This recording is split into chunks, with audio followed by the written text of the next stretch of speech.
দুঃস্বপ্নের মতো একটা ঘটনা, এটা মানে মানতেই পারছি না। আমার কন্যার বয়সও ৩ এবং ঠিক এই বয়সে, যে বয়সে আমার কন্যার স্কুল শুরু হবে আগামী মাস থেকে, সেখানে এই ছোট ছোট শিশুদের মানে ঝলসে যাওয়া দেখে আমার বারবার মনে হচ্ছে যে এদের তো এখানে তো আমার কন্যাও থাকতে পারতো। এবং এই অভিভাবকরা যেরকম ছুটোছুটি করছে, যে সংকটের মধ্য দিয়ে যাচ্ছে, সেখানে মনে হচ্ছে আমি নিজেকে খুঁজে পাচ্ছি বারবার।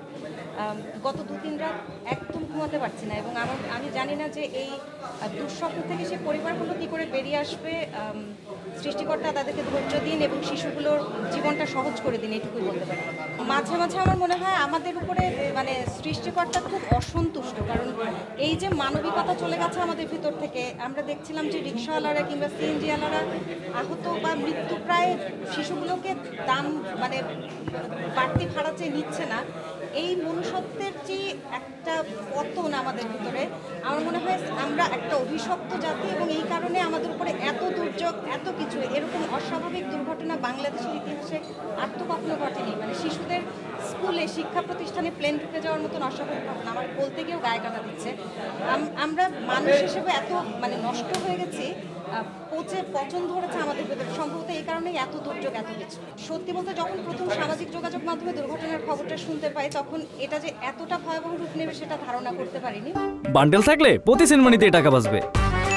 বিকাশ সেনমানি বান্ডেল কিনে জিতুন প্রতি লেনদেনে। মনে হয়েছিল যে সেখানে হয়তোবা কিছু প্রাণ বেঁচে যাবে, কিন্তু এখন তো দেখা যাচ্ছে সেখানে ২ শতাধিকের উপরে ২ শতাধিক মৃত্যুর খবর আমরা এই পর্যন্ত পেয়েছি এবং সম্ভবত আরও অনেকেই আশঙ্কাজনক অবস্থায় আছেন।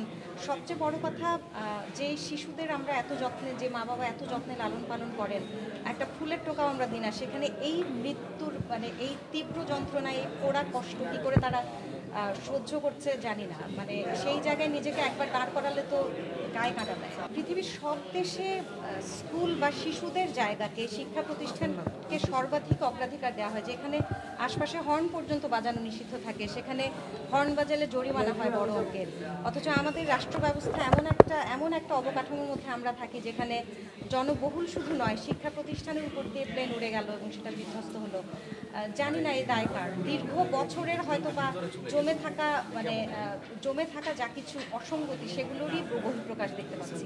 আমি শুধু ভাবি যে পরিবারের সন্তানদের এখনো মানে খুঁজে পাওয়া যাচ্ছে না, সে পরিবারের উপর দিয়ে কি বইছে গত ২-৩ দিন ধরে।